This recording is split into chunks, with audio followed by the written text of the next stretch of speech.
வணக்கம். இன்றைய முக்கிய செய்திகள். தேசிய நெடுஞ்சாலைகளில் முதற்கட்டமாக ட்ரக் மற்றும் டாக்ஸி ஓட்டுநர்களுக்காக 1000 மேம்பட்ட ஓய்வு இல்லங்கள் கட்டப்படும் என்று பிரதமர் நரேந்திர மோடி அவர்கள் அறிவித்துள்ளார். மேட்டூர் அணையிலிருந்து சம்பா பயிர் சாகுபடிக்காக 6000 கனஅடி நீர் திறக்க உத்தரவிடப்பட்டுள்ளது. வருகின்ற 8ஆம் தேதி திமுக எம்பிக்கள் கருப்பு சட்டை ஆர்ப்பாட்டம் நடைபெறும் என்று டி.ஆர். பாலு அவர்கள் அறிவித்துள்ளார். பஞ்சாப் கவர்னர் பதவியை பன்வாரிலால் புரோஹித் அவர்கள் தனிப்பட்ட காரணங்களுக்காக இன்று ராஜினாமா செய்துள்ளார். பாஜக மூத்த தலைவரும் முன்னாள் துணை பிரதமருமான எல்.கே. அத்வானி அவர்களுக்கு பாரத ரத்னா விருது அறிவிக்கப்பட்டுள்ளது. இதனையடுத்து பிரதமர் நரேந்திர மோடி அவர்கள் அத்வானி அவர்களை தொலைபேசியில் தொடர்பு கொண்டு வாழ்த்து தெரிவித்துள்ளார். குரூப் 2 தேர்வர்களுக்கான நேர்முக தேர்வு பிப்ரவரி 12ஆம் தேதி முதல் 17ஆம் தேதி வரை நடைபெறும் என்று டிஎன்பிஎஸ்சி தேர்வாணையம் அறிவிப்பு வெளியிட்டுள்ளது. வருகின்ற 25ஆம் தேதி பல்லடத்தில் நடைபெறவுள்ள பாஜக பொதுக்கூட்டத்தில் பிரதமர் நரேந்திர மோடி அவர்கள் பங்கேற்க உள்ளார் என்று தகவல் வெளியாகியுள்ளது. அண்ணா நினைவு நாளை ஒட்டி அறிஞர் அண்ணா அவர்களின் படத்திற்கு முதலமைச்சர் மு.க. ஸ்டாலின் அவர்கள் ஸ்பெயினிலிருந்து மரியாதை செலுத்தினார். காரைக்குடியில் 101 கோடி ரூபாயில் அரசு சட்டக் கல்லூரி புதிய கட்டிடத்திற்கான அடிக்கல் நாட்டு விழா இன்று நடைபெற உள்ளதாக தெரிவிக்கப்பட்டுள்ளது. நடிகர் விஜய் அவர்கள் அரசியல் கட்சி தொடங்கியதற்கு தமிழக அமைச்சர் உதயநிதி ஸ்டாலின் அவர்கள் வாழ்த்து தெரிவித்துள்ளார். தமிழக வெற்றிக் கழகம் என்ற அரசியல் கட்சியை அதிகாரப்பூர்வமாக அறிவித்தார் நடிகர் விஜய் அவர்கள்.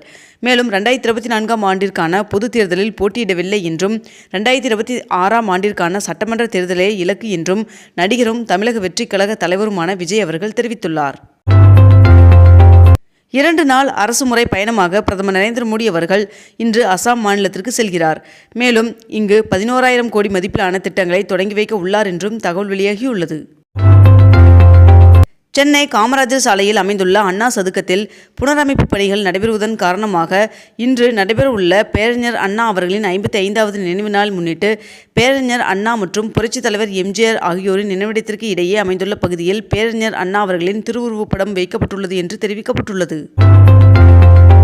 தமிழ்நாடு மருத்துவ பணியாளர் தேர்வு வாரியத்தால் தேர்வு செய்யப்பட்ட உதவி மருத்துவ அலுவலர்களுக்கான பொது கலந்தாய்வு இன்றும் நாளையும் நடைபெறும் என்று மருத்துவ பணியாளர் தேர்வு வாரியம் அறிவித்துள்ளது. சென்னையில் புதிதாக 3 இடங்களில் தகவல் தொழில்நுட்ப பூங்கா அமைக்க திட்டமிடப்பட்டுள்ளதாக தகவல் வெளியாகியுள்ளது. அமைச்சர் கே.என். நேரு அவர்களுக்கு எதிராக திருச்சி நீதிமன்றத்தில் உள்ள வழக்கை சென்னை உயர்நீதிமன்றம் ரத்து செய்துள்ளதாக தகவல் வெளியாகியுள்ளது. வருகின்ற பிப்ரவரி 7ஆம் தேதி காலை 10 மணிக்கு தேமுதிக பொதுச் செயலாளர் பிரேமலதா அவர்களின் தலைமையில் மாவட்ட செயலாளர்கள் கூட்டம் நடைபெற உள்ளதாக தெரிவிக்கப்பட்டுள்ளது. தமிழகத்தில் டெட் தேர்வில் தேர்ச்சி பெற்ற ஆசிரியர்களுக்கான போட்டித் தேர்வு பிப்ரவரி 4ஆம் தேதி நடைபெற உள்ளது. ஜார்க்கண்ட் மாநில முதல்வராக சம்பைய சோரன் அவர்கள் நேற்று பதவியேற்றுக் கொண்டார். அதிமுக பொதுச் செயலாளர் எடப்பாடி பழனிசாமி அவர்களை ஜே.கே. வாசன் அவர்கள் சந்தித்து பேசினார். நடிகர் விஜய் அவர்கள் புதிதாக அரசியல் கட்சியை தொடங்கியிருக்கும் நிலையில் தாய் ஷோபா அவர்கள் விஜயின் அரசியல் பயணத்திற்கு வாழ்த்து தெரிவித்துள்ளார்.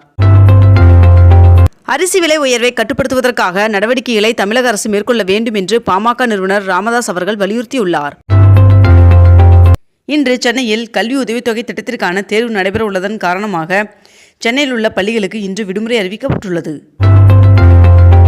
சென்னையில் இன்று 22 கேரட் ஆபண தங்கத்தின் விலை சவரனுக்கு 160 ரூபாய் குறைந்து 1 சவரன் 46,960 ரூபாய்க்கு விற்பனையாகிறது. அதேபோல் 1 கிராம் வெள்ளியின் விலை 77 ரூபாய்க்கு விற்பனை செய்யப்பட்டு வருகிறது. இத்துடன் இன்றைய தலைப்புச் செய்திகள் நிறைவடைகின்றன.